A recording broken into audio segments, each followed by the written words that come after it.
We're gonna win this thing. If I have to beat myself up. It's another episode of Diva Speak TV, bitches.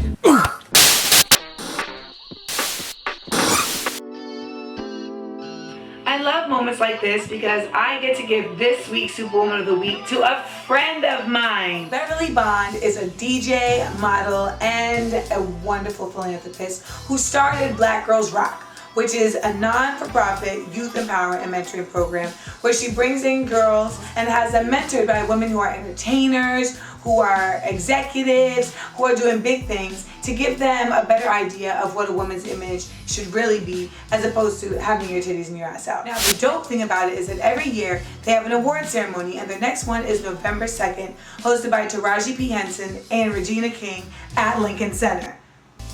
At the award ceremony, they honor a number of different women in the community and in the music business for doing their god dang thing.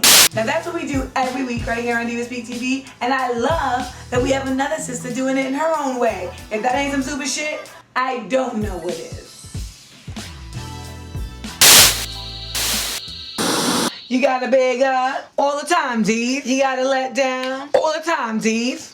We have an excellent big up today because Phife Dog of A Tribe Called Quest is going to be moving forward hopefully in his battle with diabetes. You all know that Phife has been looking real sickly and skinny, and it's because he has been struggling with a very severe case of diabetes, which led to his kidneys failing. In 2000, he was put on dialysis, and since then he has been waiting. Q-Tip got tested to possibly be a donor. Also, I think his manager at one time was possibly going to be a donor, but that fell through, so it got really sketchy. He's been on the waiting list for 2 years, but he's finally got the transplant and can be moving forward with his life. Can I get a kidney? Yes, you can. So it's wonderful. He's left diabetes in El Segundo. Big up. Well, we had an excellent big up where we were able to honor, the possibility of life continuing. But today's letdown just really is beyond devastating. Today's letdown goes to the fact that the mother and brother of Oscar award-winning actress Jennifer Hudson were found dead in their Southside Chicago apartment this weekend. And her nephew is also missing. It's just sad because of the obvious reasons, but also here she is on such an upswing in her life. It's been barely a year since she won the Oscar. She's now just put out her album. She's moving professionally in her career, and to have such a tragedy take place, I just want to send my condolences out to her and her family. There has been a suspect brought into custody that's been named as Jennifer Hudson's brother-in-law. He seems like an interesting character. Now, I don't want to prejudge the guy, but in his pictures, he's trying to look all hard and shit. The man named William Balfour says on his MySpace, "I don't tolerate bullshit, so don't come to me with it. I might as well let you all know that Jennifer Hudson is my wife's sister. I'm proud of her and wish her nothing but the best in what she do. But don't hit me up asking about her. Other than that, it's on." Hopefully the family will get some peace of mind soon, and their nephew, who's seen right here, will be located and returned home. So here at Diva Speak TV, we decided to start the countdown to change on the way to the November 4th presidential election. This week on the countdown to change, we'll show you 2 examples that are helping to bring change and make it pop, and an example that proves as a counter to change. First off, Senator Barack Obama made a visit to 106 and Park. Even though it was via satellite because he didn't want to get caught in the melee of a Wild Out Wednesday, it still supports change. Interestingly enough, they asked good questions as opposed to things like, "So Barack, what's your favorite track on the new Kanye album?" Another example of change is Senator John McCain proving with an all-time classic senior moment why we can't have this old-ass man in office. Check it out. Senator Obama's supporters have been saying some pretty nasty things about Western Pennsylvania lately. And I couldn't agree with them more. I couldn't agree with them more.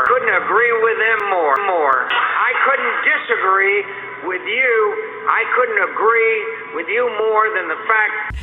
Yo, he was one step short of just doing the robot. I don't know Western Pennsylvania is the most patriotic, most God-loving, most patriotic part of America. And that is helping change. Now, those are great. But gosh darn it, this week's counter to change takes the cake. A young woman in Pittsburgh decided that she was going to do her part to help John McCain secure the presidency. Was it by going door to door and spreading the good word of John McCain? Was it by moving to Alaska and adding to those eyes watching Russia? Shoo, get out of there. No, she decided to put that imagination to work. This woman is a volunteer for John McCain's campaign and decided the best thing that she could do to help him win the presidency was to make up a story that two black men saw that she had a McCain shirt on when she was at an ATM, decided to beat her down and told her, "We're gonna make up a rock supporter out of you," while writing a B on her cheek and snuffing her and punching her in the stomach. Well, these two black men had to not only be evil and foul, but they had to be hella dyslexic because the B was backwards on her face. This chick went in the mirror and wrote the B backwards. She made up this entire story, beat herself up, and then went to the cops. Luckily though, the cops were like, something ain't right. Well, we've got the guy last week who says that Sarah Palin is full of the Holy Spirit. And now we've got this young woman who is obviously full of the loony spirit. We have a supporter here who is foul and evil for trying to make up a racially charged beatdown based on Barack Obama supporters. But she's also just an idiot in general. Somebody willing to inflict that much pain on themselves just for the sheer purpose of not wanting to see somebody else succeed is pretty darn fucked up.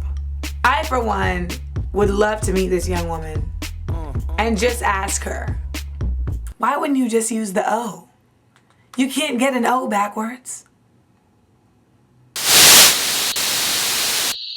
That wraps it up for another episode of Diva Speak TV, y'all. Shout out to everybody who came out to the College Music Journal Music Festival right here in New York all week. I had a great show on Thursday at SOBs. Throughout the week, there were shows from folks like Pacific Division, Blue, Wale, Mickey Fax. So big ups to everybody who was out here. We got some pictures right here just to show you all the fun that you might have missed. Remember, for the best in graphic design, check out rtechnyc.com. And remember, we are now accepting submissions from producers so we can have your beats featured right here on Diva Speak TV. Make sure you hit up divaspeaktv@gmail.com. Send us 3 of your illest joints and we'll definitely get them right here on the show. And you know, I couldn't agree with them more.